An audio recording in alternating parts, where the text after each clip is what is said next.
우리에게 자유 주신 우리 주님의 사랑을 찬양합시다. 그 누구도 줄 수 없는 자유와 기쁨을 우리 박수치며 찬양합시다. 예수보다 더 큰 사랑, 그 누구도 줄 수 없네. 우리에게 자유 주신 그 큰 사랑, 예수보다 더 큰 사랑, 그 누구도 줄 수 없네. 우리에게 자유 주신 그 큰 사랑. 세상의 어떤 보화 사라지지만 영원한 주의 사랑 나의 마음에 남으리. 예수보다 더 큰 사랑, 그 누구도 줄 수 없네. 우리에게 자유 주신 그 큰 사랑. 찬양하세 영원히 변치 않는 그 사랑, 위대한 그 사랑, 내 죄 씻었네. 세상 모든 능력과 권세보다 강하신 영원한 그 사랑, 예수보다 더 큰 사랑, 그 누구도 줄 수 없네. 우리에게 자유 주신 그 큰 사랑. 우리 피아노로 찬양합시다.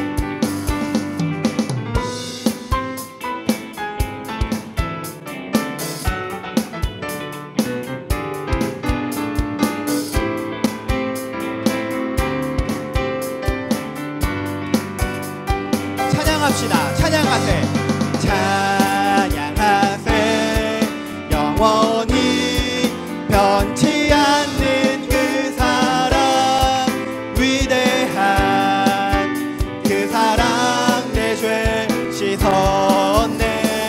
세상 모든 능력과 권세보다 강하신 영원한 그 사랑. 찬양하세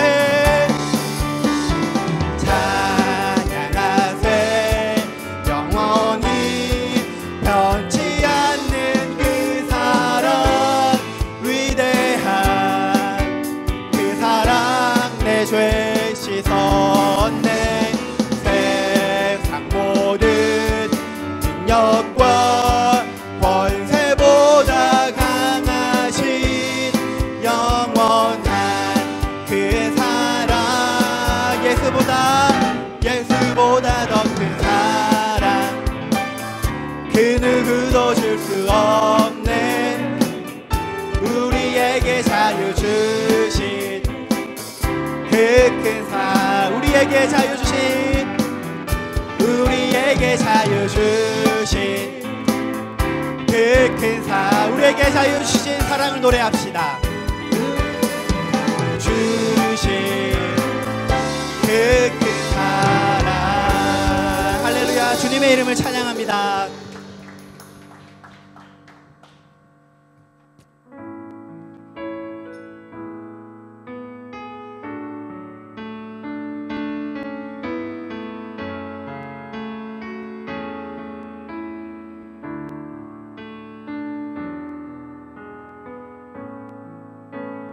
주님 곁으로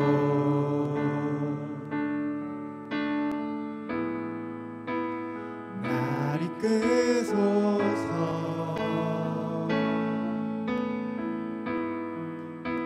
내 모든 것 다 드리며 주 음성 듣기 원하네. 주님의 길로 주님의 길로 인도하소서.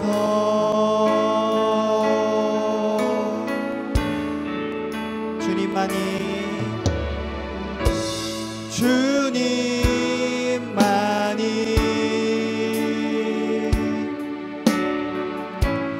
내 모든 것 되시니 주님만을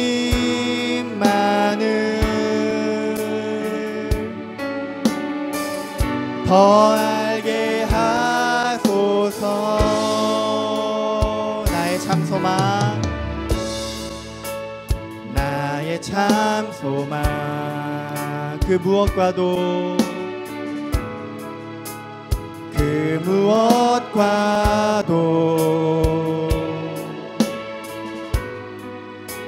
바꿀 수 없는 주 사랑,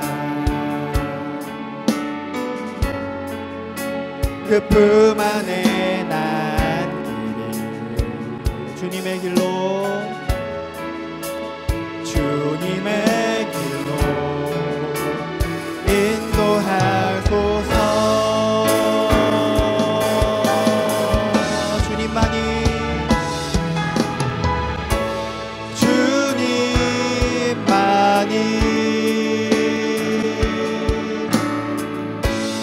내 모든 것 되시니 주님만을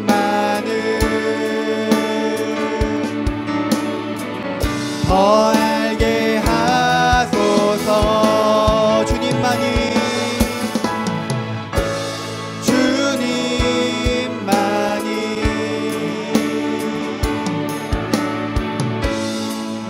모든 것 되시니 주님만을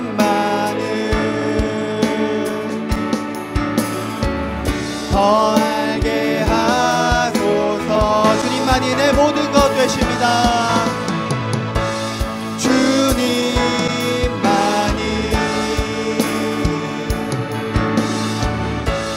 내 모든 것 되시니 주님만을 더 알게 하소서. 세상 소망 다 사라져가도, 세상 소망 다 사라져가도 주의 사랑은 끝이 없으니 살아가는 이 모든 순간이 주의 힘을 나는 믿네. 주 나의 모습 보내, 주 나의 모습 보내. 상한 나의 맘 보시네. 주 나의 눈물 안에 홀로 울던 맘 아시네. 주 사랑 내게 있네.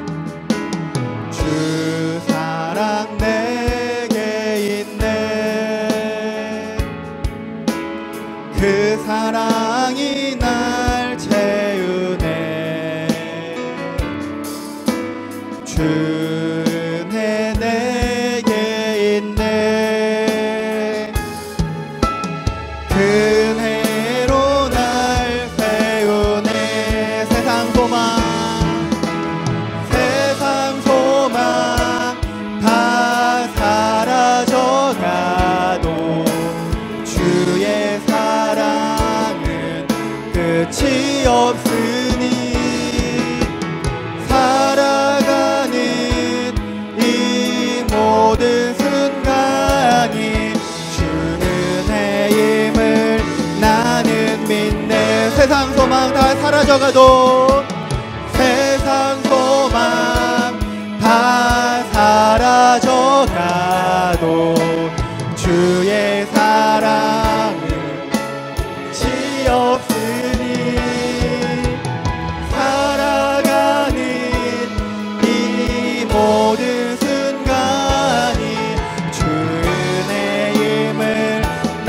번 더 찬양합시다. 세상 소망 다 사라져가도, 세상 소망 다 사라져가도 주의 사랑은 끝이 없으니 살아가는 이 모든 순간이 주 은혜임을 나는 믿네.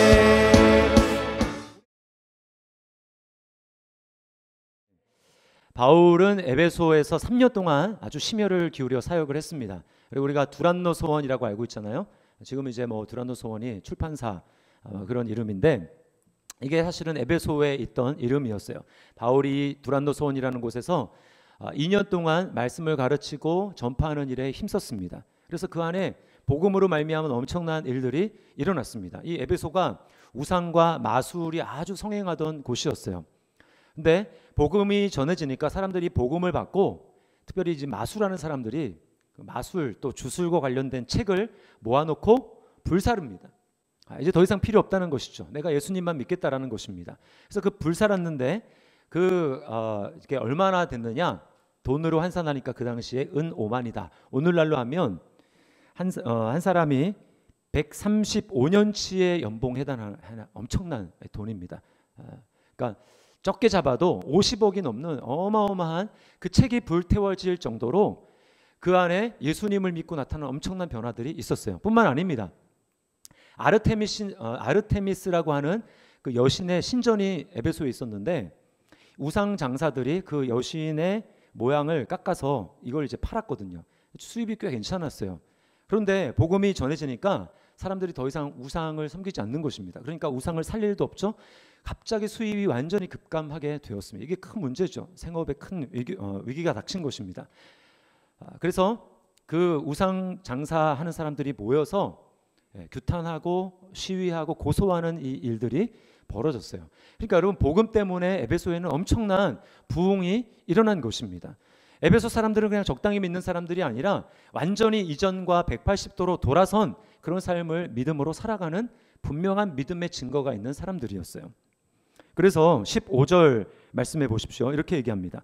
이로 말미암아 주 예수 안에서 너희 믿음과 모든 성도를 향한 사랑을 나도 듣고, 그 믿음이 분명했습니다. 주 예수에 대한 믿음이 있었어요. 그리고 그 믿음이 속으로만 있는 것이 아니라 성도를 향한 사랑으로 표출되었습니다. 분명한 사랑의 헌신이 있는 그런 사람들이었어요. 자, 이 성도들의 소문을 바울이 들었습니다. 나도 듣고라고 하는 것은 그들의 믿음의 소문, 사랑의 소문이 엄청나게 주변에 퍼졌는데 바울의 귀까지 그게 들어왔다라는 것입니다. 바울은 에베소 교회 성도를 이런 모습을 생각하게 될 때 막 감격했어요. 기뻤습니다. 그리고 하나님 앞에 기도할 때 그냥 감사가 넘쳤어요. 제가 이 말씀을 이제 묵상하면서 만약에 우리 안에 이런 일들이 일어나면 나는 어떨까? 별로 이렇게 더 욕심을 부리지 않을 것 같아요. 그 정도만 하시면 됩니다. 그리고는 우리 성도들의 이제 사업이 잘 되게 하시고, 또 재정적인 어려움이 없게 하시고, 건강하게 하시고, 자녀들이 잘 되게 하시고, 이런 기도를 좀 했을 것 같아요. 근데 바울은 이렇게 한 다음에 거기에 만족하지 않았어요. 17절부터 19절에 보면 그게 바울의 기도의 내용이거든요. 한마디로 바울은 지금 그들이 보여주고 있는 믿음의 모습에 만족하지 않고 더 나아가기를 원한 것입니다. 한마디로 이건 충만함의 기도예요. 나는 너희가 지금에도 너무나 감사하지만 너의 모습이 지금보다 더 충만해지기를 원한다. 하나님이 너희에게 충만한 은혜를 부어주시기를 원한다. 믿음의 욕심을 내서 그들의 충만을 위해서 지금 기도하고 있는 것입니다. 왜 그럴까요? 우리는 3절부터 14절까지 우리가 살펴봤지만 진짜 복은 이 땅에 속한 것이 아니라 하늘에 속한 신령한 복이 진짜 복이라는 것을 알기 때문에 바울 사도는 그들을 위해서 그렇게 기도하고 있는 것입니다. 여러분, 하나님이 저와 여러분에게, 성도인 저와 여러분에게 요구하시는 것은 그냥 예수 믿고 적당하게 살아가는 것이 아니고 하나님 앞에 충만한 믿음을 가지고 영적인 충만함을 누리며 살아가는 것입니다. 이것이 하나님의 소원이고, 우리가 예수님을 믿었다면 적당한 것에 만족하는 것이 아니라 우리의 목표를 충만함, 거기에 두어야 된다는 거예요. 자, 그럼 첫 번째 오늘 살펴볼 것은 충만한 삶이란 무엇일까요? 그 내용은 아까도 말씀드렸지만 17절부터 19절에 바울의 기도의 이 제목에 나옵니다. 자, 17절에 보면 하나님을 알게 하시고라고 이야기를 해요. 여러분, 영적으로 충만하다는 것은 무엇일까요? 내가 이전보다 하나님을 더 많이 아는 것입니다. 객관적인 지식으로 하나님에 대해서 많이 아는 것일 뿐만 아니라 그 말씀을 가지고 하나님에 대해서 직접 내가 체험하고 경험함으로 하나님에 대한 나의 지식, 나만의 주관적인 지식이 늘어나는 것입니다. 그게 충만이에요. 그런가 하면 또 18절에 보니까 부르심의 소망을 아는 것이라고 합니다. 부르심의 소망을 아는 것. 이것은 그 바로 다음에 나는 그 기업의 영광의 풍성함을 아는 것과 연결되어 있어요. 우리를 예수님이, 하나님이 불러주셔서 구원을 해주셨는데, 그렇다면 우리가 소망해야 될 것 아닙니까? 우리에게 그냥 이 땅에서 구원받고 끝나는 것이 아니고 우리는 그 구원의 완성을 소망하라는 거예요. 그리고 그것은 제가 지난주에 말씀을 드렸지만 바로 기업, 우리가 하나님으로부터 받을 유산, 그 기업의 풍성한, 그 영광의 풍성함이 어떤 것인지를 아는 것입니다. 우리가 이 사실을, 부르심의 소망이 무엇인지 알고 하나님이 우리에게 주시는 그 기업의 영광이 얼마나 풍성한지를 알게 된다면 우리는 세상의 것에 마음이 빼앗기지 않을 수 있어요. 세상에 위대한 기업들이 참 많죠. 뭐 구글, 애플, 그리고 우리나라는 삼성, 정말 대단한 기업들이 많이 있지만 주님이 우리에게 베풀어 주신 그 구원이 얼마나 큰지, 그리고 하나님이 우리에게 유산으로 주실 그 기업의 영광이 얼마나 큰지를 안다면 여러분, 우리는 그것을 그냥 작게 여길 수가 있습니다. 그 기업을 작게 여길 수가 있어요. 또 19절에 보면 우리에게 베푸신 능력의 지극히 크심을 아는 것이라고 하는 것입니다. 주님이 나 한 사람 구원하기 위해서 얼마나 어마어마한 에너지와 힘을 주님이 투자하셨는지 그것을 알게 될 때 우리는 적당하게 살 수 없습니다. 그리고 내가 받은 구원을 절대로 가볍게 여길 수가 없는 거예요. 너무 감사하고 항송하고 감사한 마음을 갖게 되는 것입니다. 이게 바로 영적으로 충만한 사람의 모습입니다. 한번 우리 자신을 좀 점검해 봤으면 좋겠습니다. 나는 지난 1년보다 지금 하나님에 대해서 더 많이 알고 있는가? 하나님에 대해서, 또 하나님을 주관적으로 체험하고 더 많이 경험하고 있는가? 나는 지난 1년보다 주님이 나를 불러주신 그 구원의 소망, 그것이 더 뚜렷하고 명확해지고 더 풍성해지고 있는가? 그리고 내가 주님으로부터 받을 그 천국의 기업, 그 영광에 대해서 더 풍성히 더 많이 알고 있고 그것을 사모하고 있는가? 여러분, 이런 영적인 충만함은 그것을 분명히 아는 영적인 지식에서 오는 것입니다. 우리 영적인 지식을 어떻게 알 수 있을까요? 오늘 본문에서는 두 가지로 이야기합니다. 먼저는 지혜와 계시예요. 지혜와 계시. 우리 17절을 다시 한번 읽어보겠습니다. 17절 시작. 우리 주 예수 그리스도의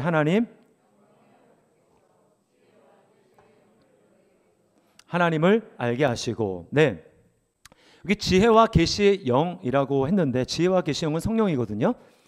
지혜와 계시의 영 전에 지혜와 계시가 중요합니다. 지혜와 계시가 중요해요.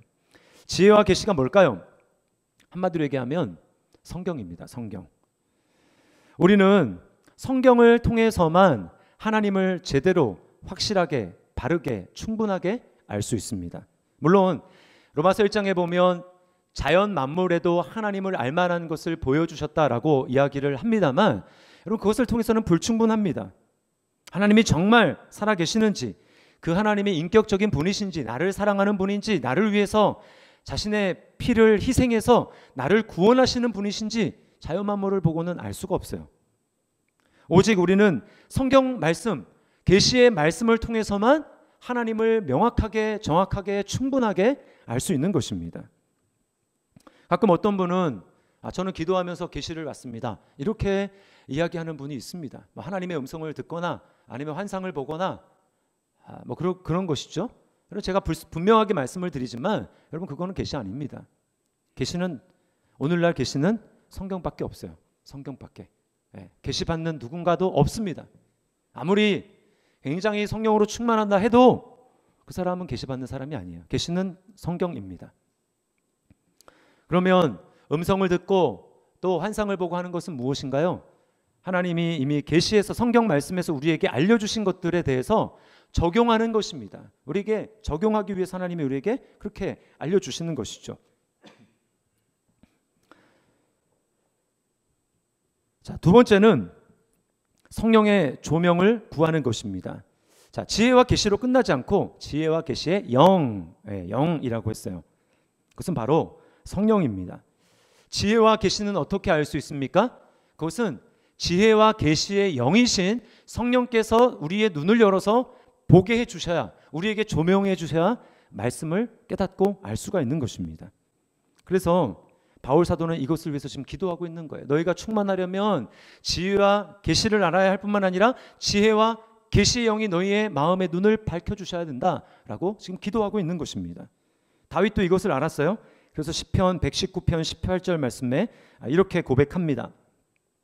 내 눈을 열어서 주의 율법에서 놀라운 것을 보게 하소서. 그러니까 우리가 큐티를 하고 성경 통독을 하고 또 지금 이제 설교를 듣고 있지 않습니까? 네. 반드시 여러분이 하셔야 되는 그것은 바로 기도예요. 네. 그래서 뭐 성경 어떻게 말씀을 묵상할 것인가 읽어보면 항상 나오는 게 첫 번째 뭡니까? 기도하라는 거죠. 기도. 그럼 그거는 그냥 의례적인 순서이기 때문에 그렇게 하는 것이 아닙니다. 네. 왜 예배 모범 가운데 예배 드리기 전에 먼저 교회 나와서 오늘 예배를 위해서 들을 말씀을 위해서 설교자인 목사를 위해서 왜 기도해야 되는가? 예배 모범에 왜 그렇게 가르쳐 주는가? 그냥 순서에 따라서 그렇게 하는 거지 의례적인 순서가 아니라는 거예요. 왜? 우리가 계시의 말씀을 받기 전에 계시의 영인 성령께서 우리를 주관하시고 우리의 눈을 열어주셔야만 우리가 마땅히 깨달아야 될 것을 알 수 있기 때문에 그래서 기도하라고 하는 것입니다. 여러분도 아마 경험이 있을 거예요. 어떨 때는 성경을 읽으면 그냥 졸립니다. 무슨 소리인지 도대체 알 수가 없어요. 글자만 읽고 있습니다. 몇 장을 읽었는데도 마음속에 별로 남는 게 없어요. 덮고 나면 아무 생각이 안 납니다. 말씀이 내게 들어오지 못한 거예요. 어떨 때는 성경을 읽거나 또는 설교를 듣는데 눈물이 나고 마음에 감동이 되고 하나님이 음성으로 들리고 하나님이 얼마나 나를 사랑하시는지 내가 얼마나 하나님 앞에 존귀한 사람이고 하나님의 사랑을 받고 있는 사람인지를 정말 너무 강하게 깨달으면서 감동이 돼요. 무슨 차이가 있을까요? 그것은 바로 지혜와 계시의 영의 차이인 것입니다. 아무리 신학 박사 몇 개를 가지고 있다 할지라도 지혜와 계시의 영을 간구하고 그것을 사모하고 하나님께서 지혜와 계시의 영으로 우리에게 알려주시지 않으면 우리가 알 수 없는 거예요. 지식으로 아는 것, 그것은 하나님을 아는 게 아닌 것입니다. 자, 두 번째입니다. 그러면 왜 우리는 영적으로 충만해야 할까요? 힌트가 18절에 나옵니다. 너희 마음의 눈을 밝히사. 너희 마음의 눈을 밝히사. 이 얘기가 무엇입니까? 성도라 할지라도 아니 그 사람이 아무리 충만한 사람이라 할지라도 영적으로 눈이 어두워질 수 있다라고 하는 거예요. 이게 너희 마음의 눈을 밝히사라고 하고 있는 것이 가지고 있는 의미인 것입니다. 마음의 눈이 어두워진다면 하나님이 어떤 분이신지 알 수 없습니다. 그리고 우리를 부르신 부름의 소망이 무엇인지 그 기업의 영광의 풍성함이 무엇인지 하나님이 나를 위해서 베풀어 주신 능력이 얼마나 큰지 알 수 없어요. 여러분, 이 세상에는 아직도 마귀가 활동하고 있고 죄가 여전히 심판받지 않았기 때문에 우리는 죄의 유혹을 받고 죄의 영향을 받게 되어 있습니다. 마태복음에 보면 씨 뿌리는 비유가 굉장히 여러 가지로 나오는데 그 중에 하나 이런 비유가 있습니다. 밭에 좋은 씨를 뿌렸어요. 이게 씨는 거기서 다 말씀이거든요. 좋은 씨 말씀만을 뿌렸단 말입니다. 그러면 그 씨가 싹이 나는데 그 씨만 나야죠. 근데 옆에 가라지가 같이 나는 거예요. 너무 신기해서 주님께 묻습니다. 아니 우리가 분명히 좋은 씨를 뿌리지 않았습니까? 근데 가라지가 웬일입니까? 주님이 이렇게 말씀합니다. 원수가 이렇게 하였구나. 원수, 마귀가 그렇게 했다라는 것입니다. 여러분, 마귀는 우리가 일상적인 삶을 하면서 무엇을 보고 무엇을 듣고 하는 것을 통해서 우리는 인식하지 못하는 사이에 나도 모르게 하나님의 뜻에 대한 반대되는 생각을 하게 되고요. 그리고 마귀는 우리에게 하나님을 대적하도록 우리의 마음을 주관할 수 있습니다. 우리의 마음에 영향을 끼칠 수가 있어요. 그래서 가룟 유다의 마음에는 예수를 팔 생각을 마귀가 넣었다 이렇게 이야기하지 않습니까? 우리의 마음은 죄의 유혹과 영향에 노출되어 있습니다. 그리고 우리의 마음에는 딱 한 가지의 주인만을 섬길 수 있어요. 예수님이 말씀하셨죠? 너희가 두 주인을 섬길 수 없다. 하나님을 섬기든지 아니면 재물을 섬기든지. 그 재물은 세상을 대표하는 거예요. 하나님을 섬기든지 세상을 섬기든지 둘 중에 하나다. 둘 다 섬길 수 없다. 우리의 마음은 하나에게만 충성할 수 있게 되는 것입니다. 하나님을 섬기면 마음의 눈이 밝아져서 하나님을 알게 되고 또 바울이 얘기했던 그런 것들을 다 알게 되는 거예요. 반면에 하나님이 아니라 나는 하나님을 섬기는 것이라고 생각했는데 보고 듣는 것들을 통해서 내 마음에 하나님이 아닌 다른 그것을 내가 주인으로 삼고 있다면 우리 마음이 어두워지는 것입니다. 하나님을 알 수도 없습니다. 부르심의 소망도 모릅니다. 점점 멀어지는 거예요. 그리고 우리 마음이 점점 굳어지는 것입니다. 감동이 없어지는 거예요. 여러분의 마음은 요즘에 무엇으로 채워지고 있습니까? 가만히 있는 혼자 고요한 시간에 여러분의 머리는 무엇을 공상하고 있습니까? 무엇을 생각하느라 가장 많은 시간을 투자하고 있습니까? 그게 바로 우상이에요, 여러분. 우상은 나쁜 게 아닙니다. 나쁜 것도 있을 수 있지만 거의 대개가 우상 그 자체의 대상만으로 보면 나쁜 게 아니에요. 그러나 뭐가 문제입니까? 그 우상에 우리의 마음을 의지하는 게 문제입니다. 내가 거기를 하나님 의지하듯 거기에 마음을 싣는 거예요. 의지합니다. 그리고 하나님에게서만 얻을 수 있는 그 의미를 그 우상에게서 얻으려고 하는 겁니다. 내가 거기서 기쁨과 만족을 얻으려고 하고 그것이 나에게 그걸 주기를 하나님이 줄 수 있는 거를 그게 나에게 주기를 기대하는 것입니다. 문제는 어디서 발생하냐? 평상시에는 잘 드러나지 않아요. 그 우상을 잘 섬길 때 우상도 내게 적당히 원하는 것을 줍니다. 근데 우상이 내가 원하는 보상을 주지 않을 때 어떤 일이 생길까요? 내 마음에는 분노가 일어납니다. 그리고 내 마음에는 쓴뿌리가 일어납니다. 원한이 생깁니다. 그리고 염려와 두려움, 걱정이 내 마음을 지배하게 되는 거예요. 자녀가 고3 수험생이 되면 그전에는 믿음이 굉장히 좋은 것 같아 보이던 성도들이 믿음이 좋았던 성도들이 믿음이 흔들리는 경우를 종종 보게 됩니다. 제가 아주 예전에 사역 시작한 지 얼마 안 됐을 때 그때 이제 중고등부를 담당했던 적이 있었어요. 중고등부. 근데 유치부 부장 집사님의 그 딸이 이제 고3이 되었는데 제가 이제 지도를 하고 있었거든요. 근데 고3이 됐는데 중고등부 예배를 안 나옵니다. 안 나오고 어떻게 하느냐? 아주 일찍 있는 그 어른 예배에 참석하고 그리고는 학원을 가거나 이제 뭐 학교를 가거나 제가 그랬던 걸로 기억이 나요. 제가 그동안에 중고등부 예배 잘 나오고 있었던 학생이니까 제가 이제 마음에 걸렸습니다. 그래서 그 집사님에게 이야기를 했어요. 집사님, 이거는 타협하는 것입니다. 믿음에 대해서 타협하는 것입니다. 중고등부 예배 원래부터 안 나왔다면 모르지만 나오다가 고3 되니까 중고등부 예배 안 나오고 그렇게 하는 건 이건 믿음의 기준이 바뀐 것입니다. 그러니까 중고등부 예배 나와야 됩니다. 라고 이야기를 했어요. 그랬더니 그분이 눈을 동그랗게 저를 보면서 그 당시 제가 전도사였거든요. 전도사님, 그래서 우리 딸 대학 못 가면 전도사님 책임지실 거예요? 라고 화를 내시는 거예요. 제가 깜짝 놀랐어요. 화를 내시는 분이 아니었는데 제가 책임 못 지죠. 여러분, 뭐 교육 열심히 공부하는 게 뭐가 왜 나쁩니까? 좋은 대학 가겠다는 게 왜 나쁩니까? 문제가 뭐예요? 우리 자녀 책임질 거냐고. 그러니까 대학이 마치 내 자녀의 앞날을 좌지우지하고 책임질 것으로 그 대학을 믿고 있는 그 마음이 문제라는 것입니다. 대학을 의지하고 있는 거예요. 하나님이 아니고.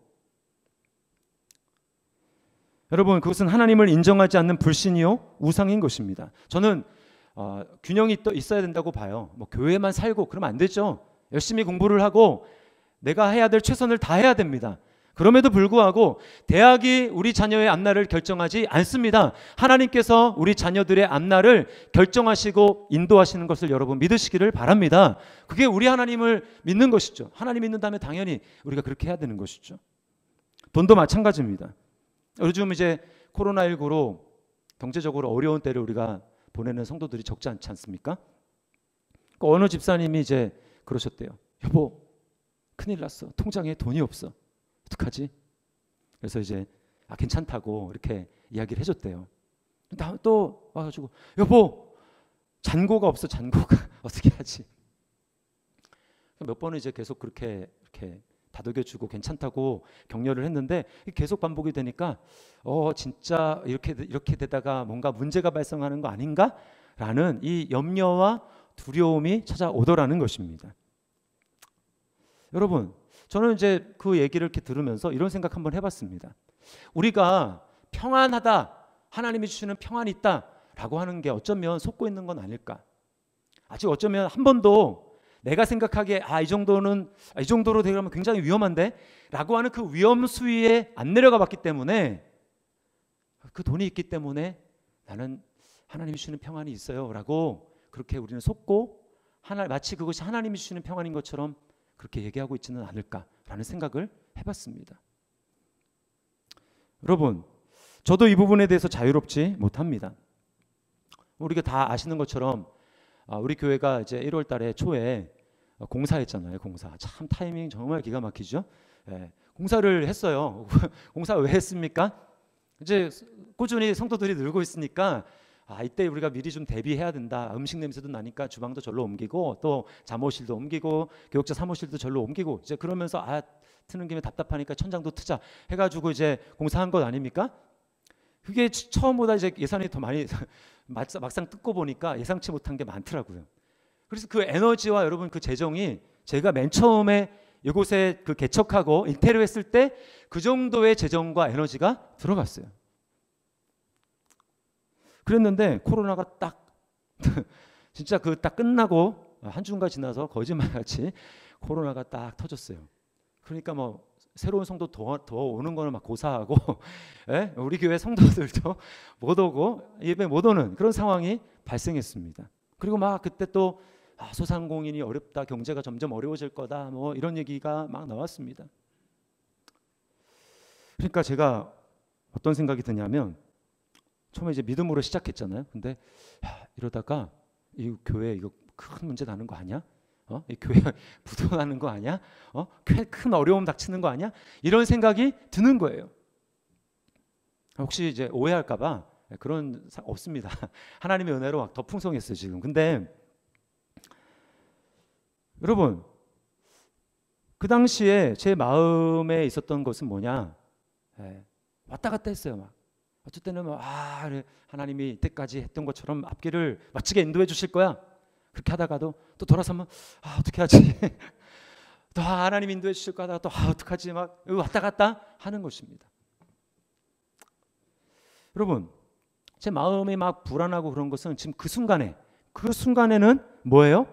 하나님이 아니라 환경, 재정, 돈 이게 제 마음을 사로잡고 있는 것이죠. 하나님이 제 마음을 좌지우지하는 것이 아니고 그 돈이 재정 상태가 그 환경이 제 마음을 좌지우지하는 것입니다. 그게 우상이죠. 제가 여러분에게 뭘 말씀을 드리려고 하는 것입니까? 목사도 계속 충만해지지 않으면 영적으로 마음의 눈이 어두워질 수 있다라는 것입니다. 저만 그렇습니까? 여러분도 마찬가지죠. 지난주에 성령 충만 받았어요. 그렇다고 이번 주에 그거 지난주에 받은 걸로 계속 살아갈 수 있습니까? 속는 것입니다. 속는 거예요. 나는 지난주에 받은 충만함으로 나는 이 정도 유지하고 있다고 생각했는데 그게 아닙니다. 어느 순간 보면 내 믿음이 바닥나 있는 거예요. 계속 채워야 하는 것입니다. 자, 그러면 세 번째, 우리는 어떻게 충만해질 수 있을까요? 결론부터 말씀을 드리면 우리는 내가 그리스도와 때려야 뗄 수 없는 완전한 연합을 이루고 있다는 것을 믿어야 합니다. 19절 말씀 우리 함께 읽어보겠습니다. 19절입니다. 시작. 그의 힘의 위력으로 역사하심을 따라 믿는 우리에게 베푸신 능력의 지극히 크심이 어떠한 것을 너희로 알게 하시기를 구하노라. 네, 자 여기 보세요. 우리를 구원하기 위해서 하나님이 역사하셨던 하나님의 능력을 네 가지 다른 차원으로 완전히 스트레이트로 막 계속 퍼붓습니다. 뭐예요? 그의 힘, 위력, 역사하심, 능력의 지극히 크심. 이 어마어마한 하나님의 능력이 우리 한 사람 구원하시기 위해서 부어졌다라는 것입니다. 그런데 하나님이 우리에게 부어주시기 전에 그 능력을 먼저 누구에게 그 능력을 역사하셨는가? 바로 그리스도에게 역사하셨다라는 것입니다. 그래서 20절 보세요. 그의 능력이, 하나님의 능력이 그리스도 안에서 역사하사. 하나님의 엄청난 능력이 예수 그리스도 안에 어떻게 역사했습니까? 우리와 똑같은 육신을 입은 예수님을 이 땅에 보내시고 예수님을 이제 대표 주자로 인류의 구원을 이루기 위해서 하나님은 예수 그리스도의 인성을 가지고 구원을 이루시도록 하십니다. 그러기 위해서 성령을 제한 없이 예수님에게 부어주십니다. 십자가를, 인성을 가지신 예수, 신성의 능력이 아니라 우리와 똑같은 인성을 가지신 예수님의 그 몸을 가지고 십자가를 지실 수 있도록, 그 사명을 감당하시도록 하나님은 예수님에게 성령을 기름 붓듯 부으셨어요. 그리고는 예수님은 십자가에서 마침내 우리 죄를 위한 대속제물이 되셔서 죽으십니다. 죽음으로 끝났나요? 아니죠. 성령의 능력으로 죽은 자들 가운데 무덤에서 하나님은 예수님을 일으키십니다. 이렇게 뿐만 아니라 그를 승천하게 하셔서 자기 보좌 우편에 앉히십니다. 예수님이 보좌 우편에 앉으셨다는 건 뭘 얘기하는 것입니까? 이제 세상을 다스리는 모든 통치자들, 권세들, 그들보다 더 높은 이름으로 만왕의 왕이요 만주가 되셔서 이 세상을 다스리는 통치자가 되게 하시고 그 앞에 모든 무릎이 다 꿇었다라는 것을 이야기하는 것입니다. 그리고 가장 중요한 것 22절 23절인데요. 우리 같이 한번 읽어보겠습니다. 시작. 또 만물을 그의 발 아래 복종하게 하시고 그를 만물 위에 교회의 머리로 삼으셨느니라. 교회는 그의 몸이니 만물 안에서 만물을 충만하게 하시는 이의 충만함이니라. 네, 뭐라고 얘기합니까? 교회의 머리로, 또는 교회는 그리스도의 몸으로 삼으셨대요. 이 말이 무슨 뜻일까요? 몇 장 넘어가면 에베소서 5장에 바울 사도가 아내와 남편의 관계를 이야기하면서 이렇게 합니다. 남편은 그 아내의 머리고, 그리고 둘은 한 몸이다. 그러면서 뒤에 내가 그리스도와 교회에 대해서 이야기하노라 라고 이야기를 합니다. 즉 뭐예요? 그리스도가 우리의 머리가 되시고 우리를 몸으로 삼으셨다. 이 말은 부부의 또 다른 그림입니다. 부부가 됐다라는 거예요. 한 몸을 이루었다라는 것입니다. 일심동체라는 것입니다. 그래서 뭐라고 합니까? 아담과 하와를 하나님이 짝지어 주신 다음에 둘이 한 몸이 될지니라 라고 이야기하고 뭐라고 하죠? 그 다음에 하나님이 짝지어 주신 것을 사람이 나누지 못할지니라. 그건 부부에게만, 가정에만 해당되는 게 아닙니다. 예수 그리스도 그분에게 하나님의 놀라운 능력을 쏟아 부어주시고 예수님이 교회의 머리가 되게 하시고 교회는 예수님의 몸이 되게 하신 것, 하나님이 이것은 완전한 연합이어서 더 이상 교회와 예수 그리스도는 뗄래야 뗄 수 없는 완전한 연합을 이루었다라는 것을 말하는 거예요. 하나님이 짝지어 주신 것을 사람이 나누지 못할지니라. 제가 이 말씀을 묵상하는데 참 감동이 되더라고요. 그러니까 그래, 그리스도는 교회 없이 있을 수가 없지. 그리스도는 교회 없이 계실 수도 있을 것 같아. 왜? 그분은 하나님이니까.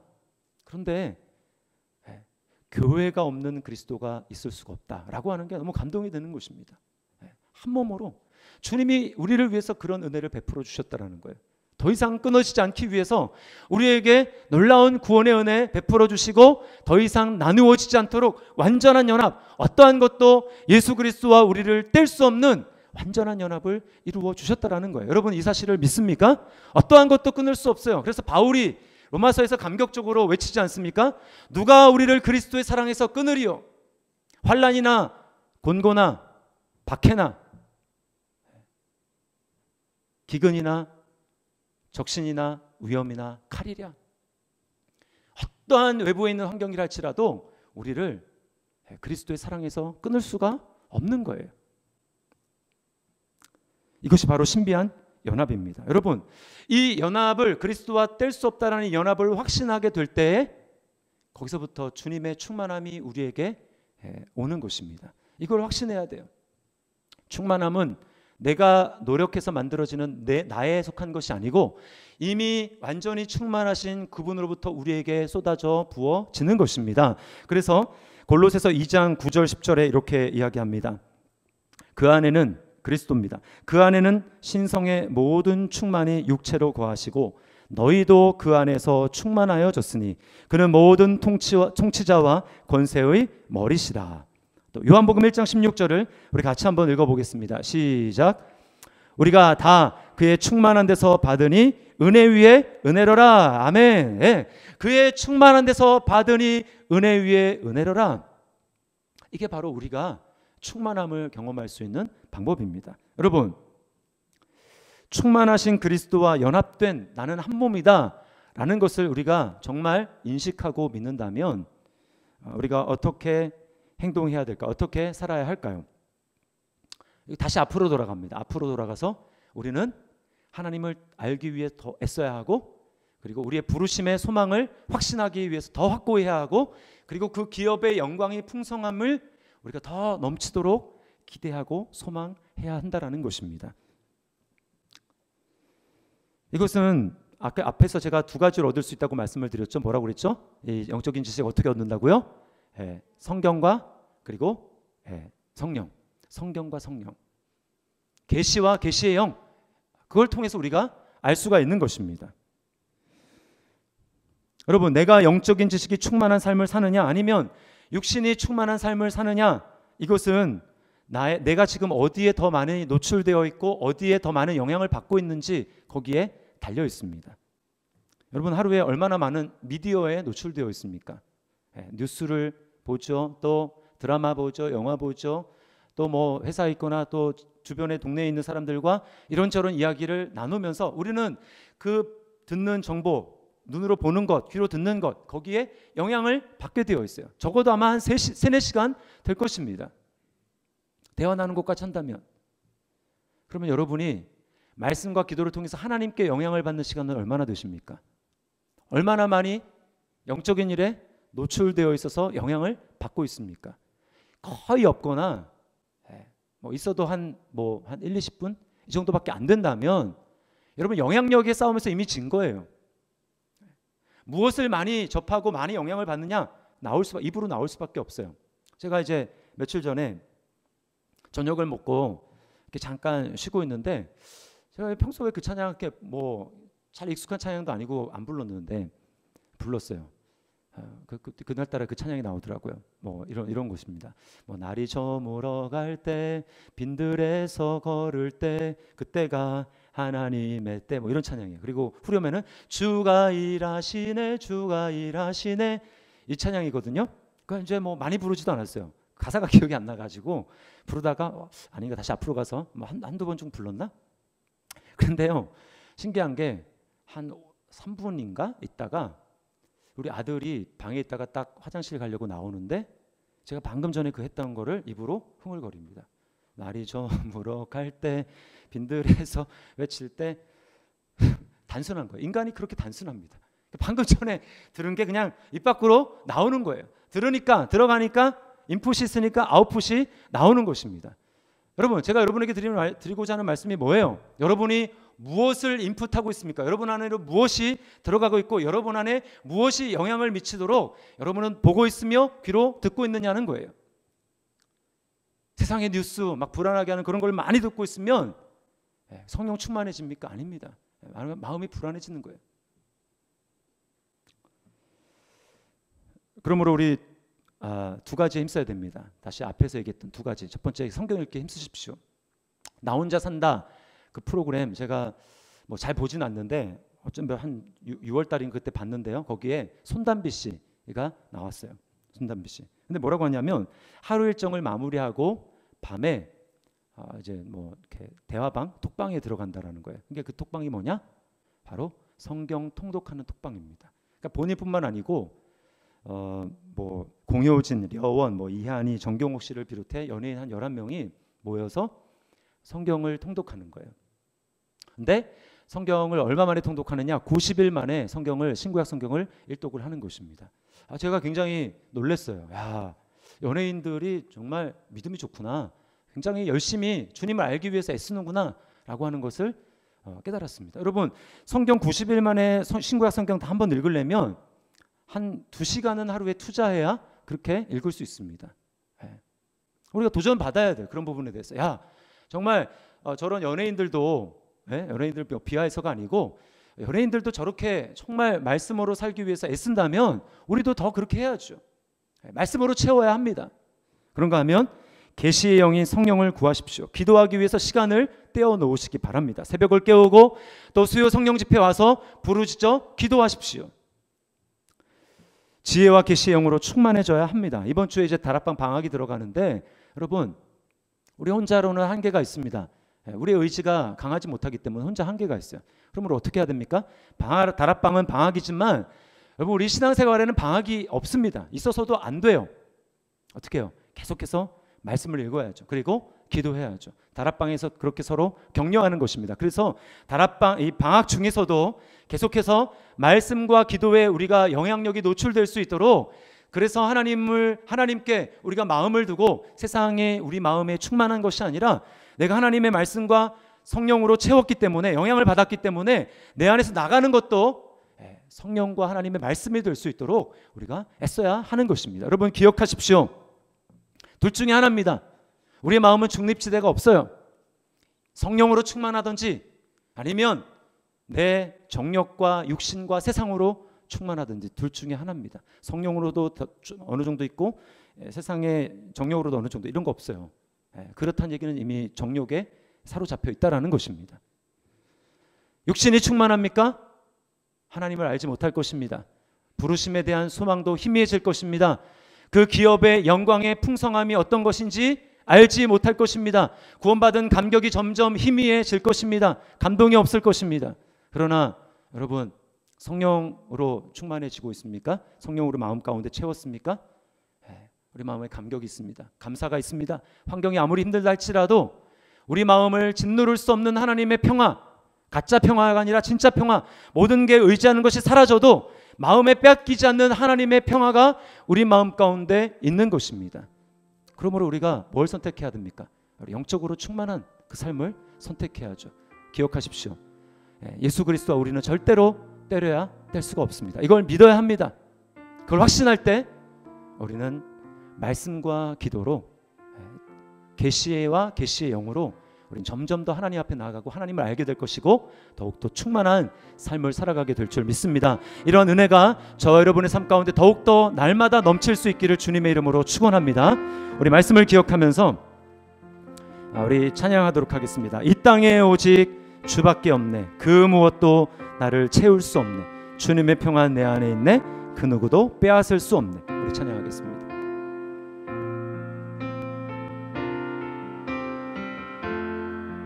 이 땅에 오직, 이 땅에 오직 주밖에 없네, 그 무엇도 나를 채울 수 없네, 주님의 평안 내 안에 있네, 그 누구도 빼앗을 수 없네. 세상은 변해가고,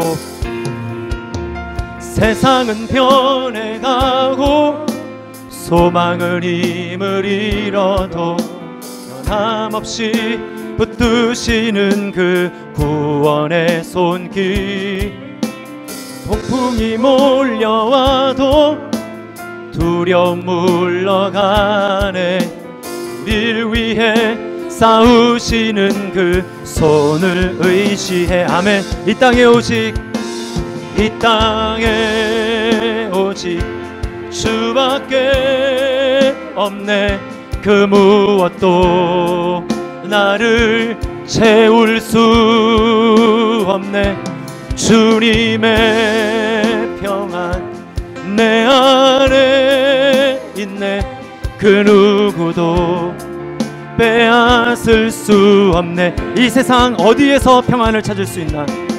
이 세상 어디에서 평안을 찾을 수 있나?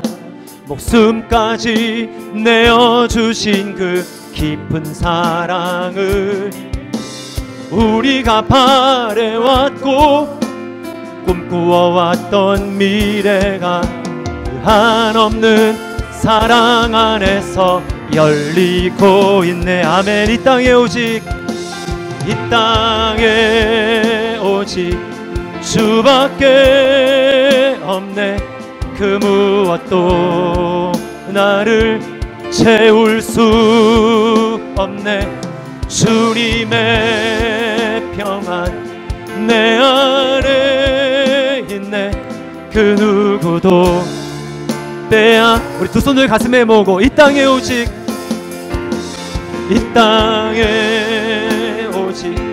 주밖에 없네. 그 무엇도 나를 채울 수 주님의 평안으로 채워주시옵소서. 내 평안 내 안에 있네. 그 누구도 빼앗을 수. 아버지 사랑합니다. 아버지 사랑합니다. 아버지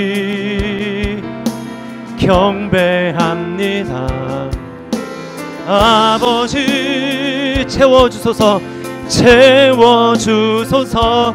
당신의 우리 전심으로 고백합시다. 믿음으로. 예수님 사랑합니다. 예수님 사랑합니다. 예수님 한 분만 경배합니다. 예수님 경배합니다. 예수님 채워주시옵소서. 채워주소서. 당신의 사랑. 성령님 사랑합니다. 성령님 사랑합니다. 성령님 경배합니다. 성령님 채워주소서. 당신의 우리 마지막 성령님 사랑합니다. 성령님 사모합니다. 성령님 계시의 영을 사모합니다. 사랑합니다. 성령님 전심으로 경배합니다. 경배합니다. 성령님 채워주소서. 당신의 사랑으로